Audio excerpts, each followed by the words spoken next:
오늘 주제는 이제 이어지는 주제에 따라서 이제 성령의 은사 부분을 보겠습니다. 성령의 은사라고는 하지만 이제 방언에 대해서 정확하게 살펴보는 시간 같습니다. 우리가 방언을 하지 않잖아요. 왜 안 하죠? 그냥 전통적으로 침례교회는 방언하지 않으니까. 아니에요. 침례교회 방언 많이 합니다. 특히 우리나라 침례교회는 방언을 엄청 많이 해요. 성령의 역사를 참 오해합니다. 하긴 아닌 게 아니라 성경 안에서 보게 시대성 경우, 특히 사도행전을 볼 때 성령님의 역사를 말하면서 방언을 같이 언급을 하니까 오해를 할 수밖에 없는 것이에요. 성경적으로 이 시대적 경륜적인 개념을 잘 보지 않고 무조건 그냥 있는 대로 보게 되면 오해를 할 수 있는데 우리가 잘 보자는 얘기죠. 성경에 나오는 방언이 무엇이고 그 방언을 우리가 어떻게 받아들이는지, 이 교리를 어떻게 받아들여야 되고, 우리가 안 한다면 무조건 안 할 것이 아니라 왜 안 하는지를 명확하게 알고 있어야 되죠. 자, 방언에 대해서 어느 정도 알고 계시겠지만 명확하게 체계적으로 한번 살펴보는 시간을 갖도록 하겠습니다. 보통 방언이라면 은사라는 말을 많이 써요. 은사다. 은사라는 말은 영어로 기프트, 즉 선물이라는 말인데요. 이 은사라는 말에 대한 헬라어는 카리스마예요. 카리스마. 우리가 보통 카리스마 있다 그러죠. 카리스마 써 어떤 권위, 이렇게 보통 카리스마를 생각하는데, 카리스마는 선물이라는 말, 기프트라는 말이에요. 선물은 선물인데 하나님께서 그분의 특별한 사역을 위해서 주시는 재능적인 도구죠. 그래서 이제 재능과 은사라는 말이 비슷한데요. 재능과 은사는 좀 다르죠. 재능이라는 말은 여러분 각자 갖고 있는 고유의 능력들이죠. 그런데 이 재능이 주님의 일을 위해 사용이 될 때 은사가 되는 것이에요. 은사.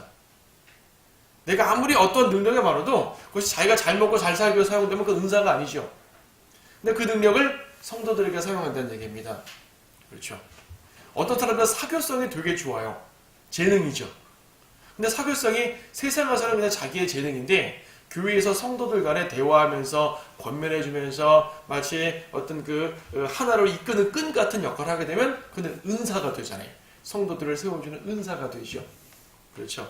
재능은 재능이 돼 이것이 성도들을 위해서, 교회를 위해서, 하나님의 사역을 위해서 쓰일 때 이것이 은사입니다. 근데 이런 은사는 사람마다 좀 다르잖아요. 누구에게나 한 가지 이상의 은사는 있을 것이에요. 내가 주님을 위해 봉사할 수 있는 뭐가 있다는 얘기죠. 어떤 능력이 있습니다. 그 능력이 무엇인가를 찾아야 되는 것입니다.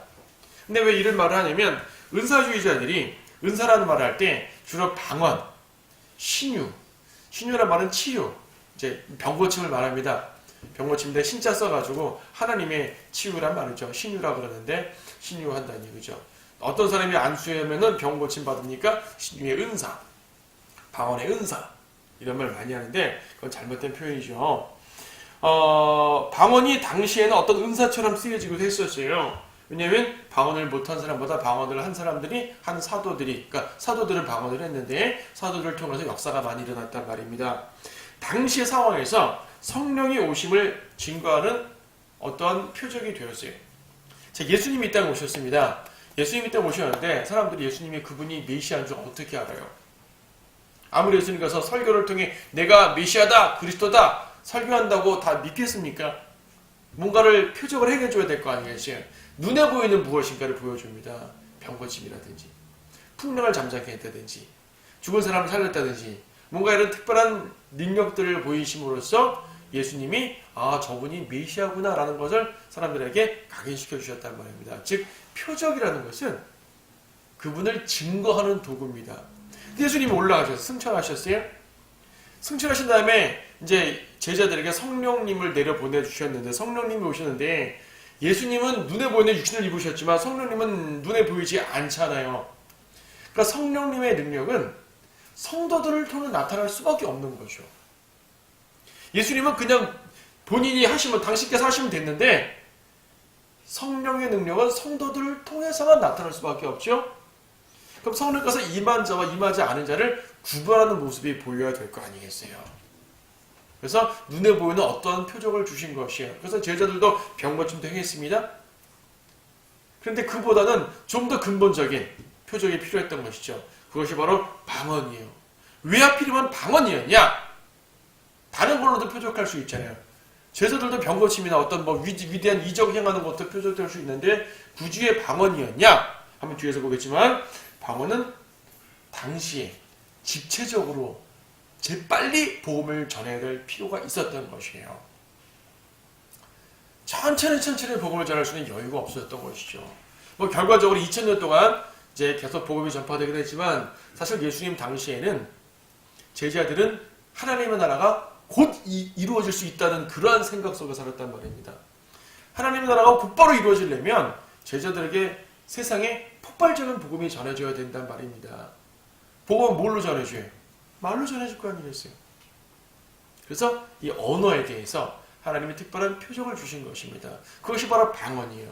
자, 상황. 방언이 맨 처음 나온 상황을 보게 되면 사도행전 2장입니다. 사도행전 2장을 보게 되면 왜 하나님께서 방언이라는 표적을 주셨는지 이해를 할 수가 있는 것이죠. 사도행전 2장에 보게 되면 오순절이라고 말했습니다. 당시 이스라엘에는요, 당시가 아니라 구약성경 내내 주님이 명령하신 것은 뭐냐면 유월절, 오순절, 장막절 이 세 절기에는 유대인들이 예루살렘으로 모이라는 하나님의 명령이 있습니다. 그래서 예루살렘 성전에 모여서 경배드리는 그러한 구약성경의 명령과 또 당시에 그러한 모습이 있었죠. 규례가 있었죠. 여기서 보게 되면 당시에는 이스라엘에서 유대인들이 이스라엘에만 사는 것이 아니라 천하각국에 흩어져 있었습니다. 소아시아 지방과 유럽, 아프리카 북부, 또 페르시아, 중앙아시아 이런 데로 많이 흩어져 있었습니다. 이런 사람들이 모이는 것이죠. 모이는 것이요. 근데 뭐 당장 이 여행 간 사람들이야 돌아오면 되지만 이미 오랫동안 그 지역에서 태어나고 살았다 보니까 몸은 유대인이지만은 유대의 언어를 몰라요. 그냥 자기 이방 언어밖에 모른단 말입니다. 이방인처럼 사는 것이에요. 하지만 본인은 유대인으로 율법을 지키는 거죠. 이 사람들이 모였습니다. 이들에게 복음을 전해야 되는 것입니다.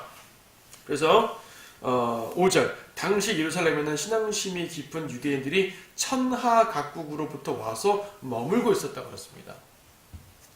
그러니까 이스라엘 땅에 있는 유대인들은 이미 많이 들었을 수 있어요. 예수님이 3년 동안 전파하셨고 또 제자들도 유대 땅만은 금방 전할 수 있지 않겠습니까? 하지만 외국 땅은 어떻게 전하겠어요? 그들에게 빨리 복음을 전파하려면 그 사람들이 온 사람들에게 복음을 전하는 것입니다. 이들에게 언제 그들의 말을 배우겠습니까? 4절 보니까 그들 모두가 제자들이죠. 성령으로 충만하게 하여 성령께서 그들에게 발설하게 하신 대로 다른 방언들로 말하기 시작하더라 그랬죠. 9절 파데인과 메데인과 엘람인과 메소포타미아, 유대와 카파도기아, 폰토, 아시아, 프루기아, 팜필리아, 이집트, 쿠레네에 가까운 리비아 여러 지방을 사는 사람들, 로마에서 온 타국인들, 즉 유대인과 유대교를 개종한 자들, 크레테인들, 아라비아인들 다양한 언어잖아요. 이들에게 8절 보니까 그런데 어떻게 해서 우리 각 사람이 우리가 태어난 곳의 고유 언어로 말하는 것을 느껴진단 말인가? 그러면 사도들이 전한 이 방언이 말한 방언이 오늘날 교회들에서 하는 샬라샬라 하는 방언이에요? 아니면 그들의 언어 즉 외국어예요? 외국어가 분명하잖아요. 그러니까 배우지 않았던 베드로, 야고보, 요한 이런 분들이 아라비어를 말했어요. 페르시아어로 말했어요? 로마어로 말했어요? 크레테어로 말했어요? 크레테는 그리스어니까 비슷하다 치고. 자, 그러니까 이런 말들이 갑자기 그들의 입에서 터져 나온 것이에요. 그렇죠. 터져 나온 것입니다. 그러니까 사람을 돌아다니면서 막 전도할 거 아니겠어요? 배우지 않은 사람은 갑자기 아라비어를 말하면 놀랄 수밖에 없죠. 하나님의 특별한 능력으로 주신 언어의 은사입니다. 우리가 보통 방언이라고 보통 기독교 성경 용어가 돼서 방언이라는 표현을 쓰지만 방언이라는 말은 그냥 언어잖아요. 언어. 우리 일반 성경 말고 일반적으로도 방언이라는 말은 많이 씁니다. 충청도 방언, 전라도 방언이라는 말 쓰죠. 방언은 지방 언어를 방언이라고 그러는 것이죠. 지방 언어. 다른 지방 언어입니다. 다른 지방 언어를 막 했습니다. 놀라웠죠. 목적이 뭐라고요? 복음 전파. 복음 전파였습니다. 복음 전파를 위해 다른 나라 언어로 말하게 하신 것이 바로 방언이에요. 이것이 방언의 시작이에요. 성령님께서 오셨는데 성령님이 오신 것을 이들에게 갑자기 탁 증거하고 또 증거하는 내원 예수 그리스도를 증거해야 되기 때문에 이 모든 것을 고려해서 이들이 성령을 받았다는 증거를 가장 효과적으로 나타내는 표적이 무엇이냐면 언어의 표적일 수밖에 없죠. 그래서 방언을 주신 것이에요. 다른 표적 주셔도 되는데 방언의 표적을 주신 것이에요. 목적이 뭐라고요? 전파, 복음 전파. 이 오순절 사건은 매우 큰 사건인데요. 단지 방언 성령 오신 차원이 아니라 성령께서 오심으로써 교회가 시작됩니다. 교회. 구약에는 교회가 없었어요. 그냥 이스라엘이죠. 교회는 신약에 있는 거 아니겠습니까? 자, 신약적 교회 등장합니다. 구원도 구약에는 율법에 따른 구원이었는데 신약에는 복음에 따른 구원으로 바뀌죠. 한 번 구원받으면 구원을 또 잃어버리지도 않아요. 영원해집니다. 자, 모든 게 달라집니다. 무엇보다 이 사도행전 이전 시대에는 예수님이 죽고 부활하시기 전입니다. 예수님이 복음 전파하던 시대는 죽으시기 전이잖아요. 그렇죠? 그분의 위대한 말씀을 듣고 사람들이 변화받긴 했지만 예수님이 죽고 부활하신 다음에 진정한 신약적인 복음이 나오는 겁니다. 이런 모든 것들이 시작되는 장면이 사도행전이고 제자들은 성령님께서 오심으로 말미암아 이 모든 것들을 이루시죠. 바로 방언은 그런 상황에서 나온 것입니다. 그래서 다른 지역 언어일 수밖에 없죠. 자, 방언에 대한 또 어떤 오해가 있냐면 방언은 이제 교회 그리스도인들이 하는 거라고 알고 있지만 사실 방언은 유대인들을 위한 표적입니다. 자, 무슨 말이고 하니 먼저 고린도전서 14장 22절 말씀 보시면 그러므로 방언들은 믿는 사람들을 위한 것이 아니라 믿지 않는 사람들을 위한 표적이라고 그랬어요. 믿지 않는 사람들을 위했다는 말은 무슨 말이냐면 믿지 않는 사람들을 믿게 한다는 말이잖아요. 그렇죠? 믿는 사람들을 위한 표적이 아니라 믿지 않는 사람들을 위한 표적입니다. 이 표적을 통해 안 믿는 사람들이 하고 믿게 된다는 얘기입니다. 믿지 않는 사람들을 믿게 하기 위한 목적으로 주신 표적. 또 표적이라는 단어를 썼어요. 고린도전서 1장 22절 말씀 보시게 되면 유대인들은 표적을 구하고 헬라인들은 지혜를 찾지만 이런 말 나오는데 여기서 유대인들은 표적을 구하고라는 단어가 나옵니다. 유대인들은 표적을 구하고 아까 고린도전서 14장 22절에서는 방언은 믿지 않는 사람들을 위한 표적이라고 그랬어요. 근데 표적은 누가 구하는 것이에요? 이방인이? 아니요. 유대인이. 그러면 이 두 구절을 합쳐보면 무슨 말일까요? 방언은 믿지 않는 유대인들을 위한 표적인 것이에요. 믿지 않는 이방인들을 위한 표적도 아니에요. 믿지 않는 유대인들을 위한 표적입니다. 믿는 교회를 위한 표적도 아니에요. 믿지 않는 유대인들을 위한 표적입니다. 잘 믿는 유대인들에게는 굳이 방언이 필요 없습니다. 사실요. 자, 믿지 않는 유대인들을 위한 표적이라는 것이 무슨 말인고 하니 우리가 금방 보다 사도행전 2장에서요. 천하 각국에서 유대인들이 모였는데 말만 유대인이고 자기들의 본질만 유대인이죠. 육신적인 심한 유대인이죠. 후손만 유대인이죠. 사실은 이방인처럼 행동을 하고 살았겠죠. 하지만 율법을 지키기 위해서 모였습니다. 신앙심이 두터운 사람들이 모였다고 했습니다. 유대인들이에요. 근데 예수님을 믿지 않은 사람들이 하지. 그렇죠? 예수님을 믿지 않는 유대인들에게 예수님을 믿으라고 복을 전파했어요. 그래서 그들은 믿었어요. 2장 37절 사도행전 2장 37절 말씀 보시게 되면 이들이 믿은 장면이 나오네요. 그들이 그 말을 듣고 마음에 찔림을 받아서 베드로와 다른 사도들에게 말하기를 형제 여러분 우리가 어찌하여야 하니까. 베드로의 설교를 듣고 형제 여러분 우리가 어찌하여야 하니까 라고 이렇게 간구를 하죠. 요청을 하는 거죠. 구원받게 해달라고. 자, 믿지 않는 유대인들에게 방언으로 복음을 전했더니 믿게 되었습니다. 자, 또 이런 경우가 있습니다. 사도행전 10장 보니까 이번에는 이방인이 방언을 해요. 사도행전 10장은 코넬료라는 이방인 백부장입니다. 코넬료라는 이방인 백부장인데 아주 경건하고 하나님을 두려워하는 사람이었습니다. 베드로가 가서 복음을 전합니다. 베드로는 믿지 않는 이방인이 구원받는다는 사실을 이해하지 못했어요. 베드로가 어떤 환상을 보았냐면 하늘에서 커다란 보자기가 내려와가지고요. 보자기에 어떤 땅에 있는 갖가지 짐승들이 있는데 잡아먹으라 그랬거든요. 더러운 짐승들. 율법에 맞지 않는 짐승들. 먹어라. 베드로 안 먹겠습니다. 이방인들을 끌어안는 하나님의 계획을 베드로에게 보여주셨는데 베드로는 이해를 못했습니다. 명령에 따라서 코넬료에게 갔죠. 설교했습니다. 설교했어요. 근데 사도행전 10장 43절 보니까 그분에 대한 모든 선지자도 증거하기를 누구든지 그를 믿는 자는 그의 이름으로 말미암아 죄들의 사함을 받으리라고 하였느니라. 예수님에 대한 설교를 쭉 끝마칩니다. 아직 끝낸 거 아니에요 지금? 설교가 아직 안 끝났습니다. 왜냐하면 44절 베드로가 아직 이런 말을 하고 있을 때 설교가 안 끝난 거예요. 지금 설교를 하고 있는 중인데 그때 성령께서 그 말씀을 듣는 모든 사람에게 임하시더라. 코넬료와 함께 모인 이방인들에게 성령이 임하신 것이에요. 성령이 임한 거 안 임한 거 베드로가 어떻게 알아요?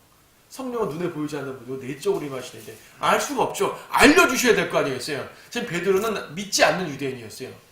예수님을 안 믿는 유대인이 아니라 이방인들이 우리랑 똑같이 구원받는 걸 믿지 못했다는 얘기입니다. 하나님의 마음속엔 이방인과 유대인이 똑같이 구원받는 것이 딱 설정되어 계시는데 베드로는 아직 모르는 것이에요. 이걸 믿을 수 없던 것이에요. 베드로에게 그럼 어떻게 알려주실까요? 이방인도 베드로 같은 사도들과 똑같이 성령님이 임하시는 모습을 보여주면 믿지 않겠습니까? 베드로는 어떻게 성령님이 임하셨어요? 방언했잖아요. 이래서 이 코넬료에게도 방언을 하게 하신 거예요. 코넬료가 방언한 건 중요하지 않아요. 사실 45절 그러므로 베드로와 함께 온 모든 할례받은 믿는 자들이 성령의 선물을 이방인들에게도 부어주심을 보고 놀라니 이는 그들이 방언으로 말하며 하나님을 높이는 것을 들음이라. 그때 베드로가 대답하기를 이 사람들이 우리와 마찬가지로 성령을 받았으니 라고 말하죠. 그렇죠? 베드로는 몰랐던 것입니다. 코넬료와 성령님이 코넬료에게 임하셨는데 우리와 똑같은 방식으로 임하셨단 말입니다. 하나님께서는 차별을 두지 않으시는구나 하고 베드로가 믿게 됐어요. 믿지 않는 유대인인 베드로에게 믿게 하신 것이죠. 이방인의 구원에 대해서. 그렇죠? 그래서 코넬료가 방언한 건 중요한 게 아니라 베드로에게 일깨워지기 위해서 방언을 주신 것이에요. 이런 걸 보게 되면은 이 모든 경우에 있어서 방언은 외국어라는 사실을 알 수 있죠. 자, 방언에 대해서 가장 큰 논쟁이 나오는 것은 고린도전서 14장입니다. 고린도전서 14장 말씀 보시게 되면 자, 방언에 대해서 이제 언급을 합니다. 사랑을 추구하라. 영적인 은사들을 열망하다 특별히 예언을 할 수 있도록 하라 하면서 지금 주제가 예언이에요. 참고로 여기서 예언이라는 말은 설교를 말합니다. 여러분. 설교. 예언은 자기 말이에요? 하나님 말이에요? 하나님의 말씀을 받아서 하는 말씀이죠. 그렇죠? 구약에도 하나님 말씀을 받아서 했습니다. 구약에도 선지자들이 하나님의 계시를 받아서 발설했습니다. 이게 예언입니다. 신약에도 하나님 말씀을 받아서 예언해요. 근데 지금은 하나님의 직통 계시로 받아 말하는 것이 아니라 말씀을 통해. 우리가 성경을 통해 받아 말하면 역시 하나님 말씀을 받아 말하는 거 맞죠? 하나님 말씀 선포이자 동시에 예언입니다. 그러므로 신약 성경에서 예언이라 말하면 설교를 말해요. 구약 성경도 예언이 설교예요. 그렇죠? 설교잖아요. 신약 성경 예언 설교입니다. 설교. 물론 강단에서 하는 설교는 기본이고 개별적으로 성도들을 권면하면서 말씀을 펴서 알려주는 것도 큰 틀에서 예언이라고 볼 수 있어요. 큰 틀에서는. 자, 보게 되면요. 이 방언은 교회를 세우는 것이 지금 하나님의 관점은 교회를 세우는 것이 관점인데 방언은 전혀 교회를 세우는 것이 아니에요. 2절에서 이는 알지 못하는 방언들을 말하는 사람은 사람에게 말하지 않냐고 하나님께 하는 것이기 때문이요. 또 어떤 사람도 알아듣지 못하나 그가 영으로 신비들을 말하는 것이기 때문이라. 영으로 신비들을 말한다니까 대단한 능력인 줄 아는 것이에요. 영으로 신비를 말하네? 근데 내용을 가만 보거든 3절. 그러나 예언을 하는 사람은 사람들에게 말하면 세워지고 권면하느니라. 예언은요. 자, 설교 혹은 성경을 통해서 가르치는 모든 행위들, 그렇죠? 이런 예언이라는 것은 성도들을 세워주는데요. 방언이라는 것은 신비를 말하는 것 같으니까 와 멋있다 할지 모르지만 결국 교회는 아무짝에 쓸모없다 그 말입니다. 너 혼자 영어로 기도하든 말든 마음대로 해라 그 말입니다. 지금 방언에 대해 긍정적인 말이 아니라 부정적인 말인데 영어로 신비들을 말한다니까 뭔가 멋지다고만 생각하잖아요. 전체 운명은 교회를 세우지 못하기 때문에 하지 말라는 것이 고린도전서 14장의 문맥입니다. 사람들은 거꾸로 하라는 말로 방언하라는 말로 이 고린도전서 14장을 증명하는데 사실 고린도전서 14장은 방언하지 말라는 메시지예요. 4절도 그렇죠. 알지 못하는 방언을 말하는 사람은 자신을 세우라. 예언하는 사람은 교회를 세우느니라. 예언하는 사람은 교회를 세웁니다. 방언 말하게 되면 자신은 세울지 모르지만 교회는 세우지 못한다. 어떤 사람들은 그래 자신을 세워야지, 나 자신을 세우게 방언해야지 하시는 거예요. 그러면 할래 마시는 얘기죠. 그러니까 그렇게 일단은 부정적인 이미지로 접어 들어가는 거예요 지금. 그래서 이제 5절에 보게 되면은 나는 너희 모두가 방언들로 말하기를 바라지만, 여기서 방언들로 말하기를 바라지만 이라는 말 속에서 그거 봐라, 방언을 어쨌든 하긴 하라지 않았느냐. 차라리 예언하게 받으라 그러죠. 그러니까 예언이 좋은데 방언이 나쁜 건 아니지 않습니까? 라고 질문한다면 이는 방언들로 말하는 자가 통역을 하여 교회가 세움을 입지 못한다면 예언하는 자가 더 낫기 때문이라. 방언은 통역을 필요로 하는 언어입니다. 그리고 방언들 하죠. 방언이 복수에 지금 언어들입니다. 방언들이라는 말은 하나의 언어가 아니라는 얘기잖아요. 근데 우리가 보통 이제 교회에서 샬라샬라는 방언을 보게 되면 그들은 무슨 언어라 그래요? 천국 언어라 그러잖아요. 그렇죠? 천국 언어가 왜 여러 개예요? 천국은 미국과 영국과 뭐 프랑스가 있습니까? 중국이 있습니까? 네, 사람들 여러분 방언 종종 해보셨겠지만 방언하는 분 보게 되면 말투가 조금씩 달라요. 어떤 사람은 억양이 중국말 같고 어떤 사람은 영어 같고 다르지 않냐? 아니요, 그거는 자기들 스타일만 다른 거지 그것이 구체적 영어나 중국어가 아니잖아요. 만약 구체적 영어와 중국어는 방언이라고 봐준다는 얘기입니다. 그렇죠? 방언이라고 볼 수 있지만 방언이 아닌 거예요. 자기들은 천국 언어라고, 하늘나라 언어라고 합니다. 하늘나라 언어가 뭐겠어요, 여러분? 하나님께서 아담을 창조하고 아담과 대화했습니다. 그 언어가 바벨탑에서 갈렸어요. 갈렸지만 원류는 내려올 거 아니겠어요? 그 원류를 하나님이 어느 민족에게 주셨겠어요? 이스라엘 주지 않으셨겠어요? 그러면 천국 언어가 뭐겠어요? 엄밀히 말하면 히브리어예요. 히브리어가 천국, 하늘나라 언어의 원래를 말하면, 굳이 말하면 주님 재림하셔서 무슨 언어 쓰시겠어요? 전 세계가 공용어를 쓰게 되면 무슨 언어를 쓰시겠어요? 그렇죠. 자, 물론 이제 우리 각자 천국도 각자 언어를 쓰겠지만 하나님의 기본적인 언어는 구약부터 말하면 히브리어가 말하는 게 오히려 맞아요. 오히려 굳이 따진다면 교리적으로 100% 말할 수는 없지만 굳이 말하면 히브리어로 봐야지 하늘나라 언어를 별도로 방언을 주실 이유가 없다는 얘기입니다. 방언들 구체적 언어라는 얘기입니다. 그리고 5절에서 또 통역이 가능한 언어잖아요. 그렇죠? 통역이 가능한 언어. 저때 18절 보게 되면 18절 사도 바울은 내가 너희 모두보다 더 많은 방언들을 말함으로 하나님께 감사하노라. 바울이 많은 방언들을 했답니다. 어떤 방언을 했을까요? 히브리어, 헬라어, 로마 시민권제잖아요. 라틴어. 바울의 계획에 보게 되면 스페인까지 갈 계획이 있다고 했었거든요. 고대 스페인어. 그렇죠.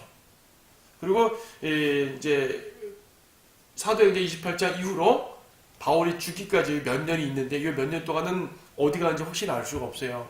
더 많이 다녔을 겁니다, 아마. 그 언어들. 바울은 많은 언어들을 했어요.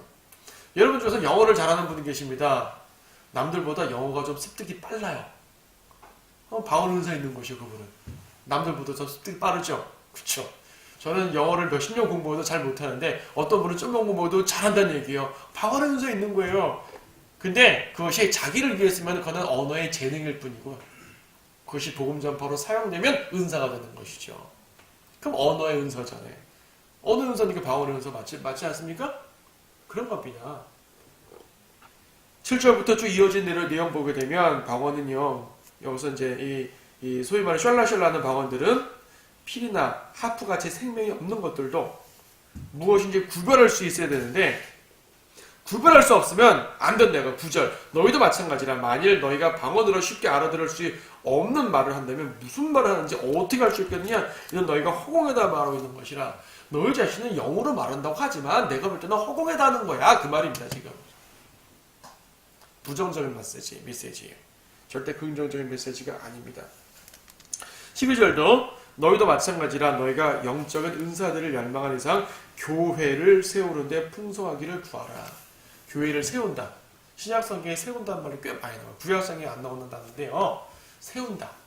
세운다는 말은 성도를 일으켜 세운다 그런 말이 있죠. 덤멸하고 세워준다는 개념 말할 때 그 세우다.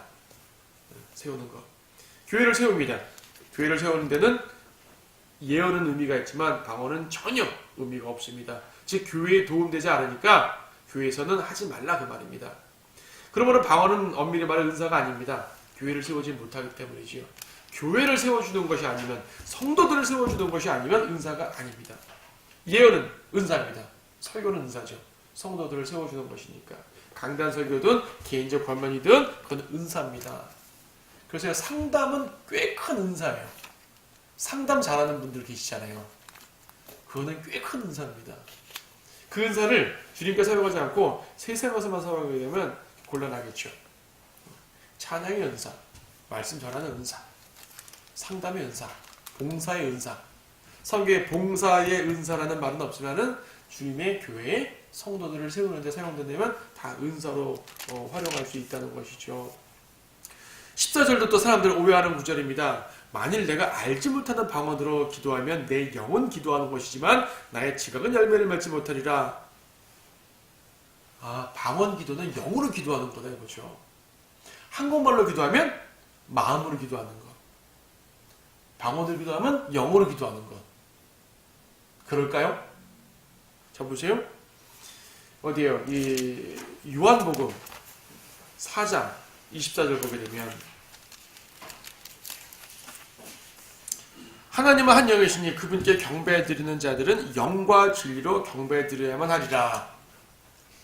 자, 영과 진리로 경배하시요. 그럼 여기서 영으로 경배하라는 말은 방언으로 경배하라는 말인가요? 그런 게 아니란 말이죠. 요한복음 4장 23절 24절에서 영으로 경배한다는 말은 방언으로 경배한다는 말이 아니잖아요. 영적인 경배를 말하는 거 아니겠어요? 쉽게 말해서 물론 이 부분의 설명을 길게 하려면 길게 할 수 있지만 일단 간단히 말하면 영적으로 경배란 말입니다. 그게 뭐예요?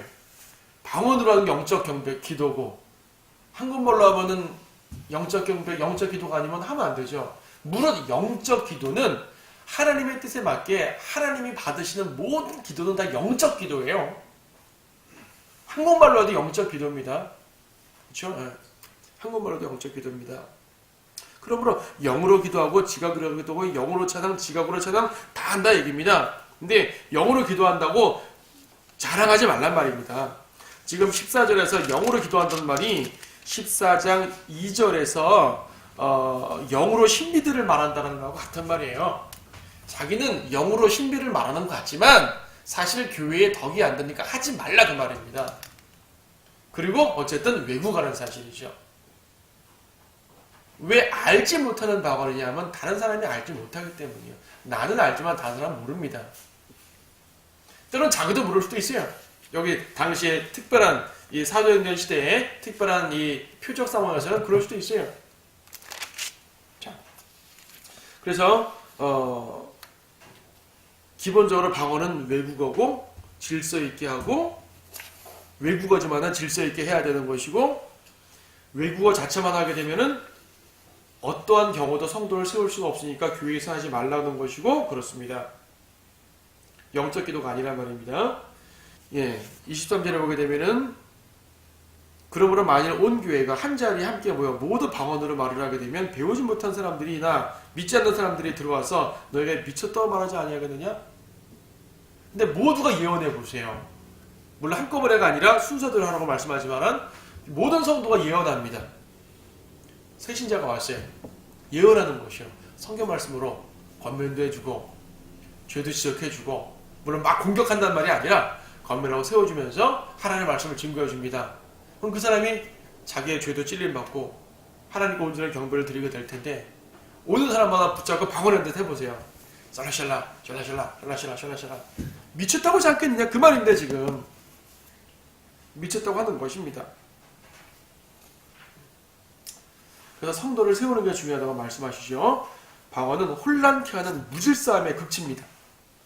예언은 바른 책망과 권면을 이루어주는 것이죠. 무엇보다 맨 마지막에 보면 하나님은 질서 있게 하라. 질서의 하나님이십니다. 자, 그래도 굳이 방언을 한다고 한다면 이렇게 고린도서 14장은 방언을 하지 말라는 말로 쭉 있는데 굳이 방언을 하겠다면 규칙을 정해준 거야. 오케이, 그래도 방언할래? 하려면 이렇게 해. 27절. 만일 누가 알지 못하는 방언들을 말하려면 두 사람이나 말하도 세 사람이 차례로 하고 한 사람은 통역하라. 자, 오늘날 교회들이 생각하는 방언에 이대로 하는 사람 있습니까? 없잖아요. 한꺼번에 다 같이 통성으로 기도하십시다. 방언 한꺼번에 합니다. 두세 사람이 순서대로 하거나 통역하는 게 아니죠. 자, 두세 사람이 차례대로 하고 통역하는 건 언제 하냐면 외국 목사님 불러서 초청 설교할 때. 그렇잖아요. 그거 방언이에요. 그렇지 않습니까? 외국 목사님이 이 자리에 오시면 우리한테 방언입니다. 근데 통역을 해줄 거 아니겠어요? 그럼 그거 예언이 되는 것이에요. 그런데 한꺼번에 합니다. 오늘날 하는 방언하는 모든 교회들, 이 규칙대로 하는 교회 하나도 없습니다. 28절에서 그러다 만약 통역하는 자가 없거든 교회에서는 조용히 하고 자신과 하나님께만 말하라. 굳이 하려면 집에 가서 혼자 하라는 얘기예요. 집에 가서 혼자 할 때 왜 굳이 외국어를 하겠습니까? 자기 말로 하면 되죠. 어쨌든 교회에서는 하지 말라. 다 교회에서 하잖아요. 세 번째, 34절에서 너희의 여자들을 교회 안에서 조용히 하게 하라. 그들이 말하는 것을 허락하지 아니하였으니 율법에서도 말한 것과 같이 다만 복종할지니라. 여기서 여자들을 조용히 하라는 말은 아무 수로 따지지 않고 교회에서 입 다물고 쓰란 말이 아니라 지금 고린도전서 14장의 문맥이 뭐예요? 방언과 예언이죠. 방언과 예언의 문맥에 있어서 여자들의 자매님들은 하지 말란 얘기예요.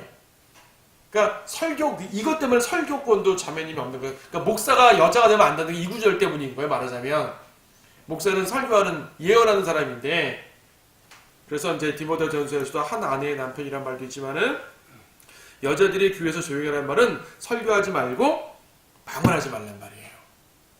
근데 오늘날은 설교하는 여자들도 있지만은 어쨌든 방언은 대부분의 여자들이 많이 하죠.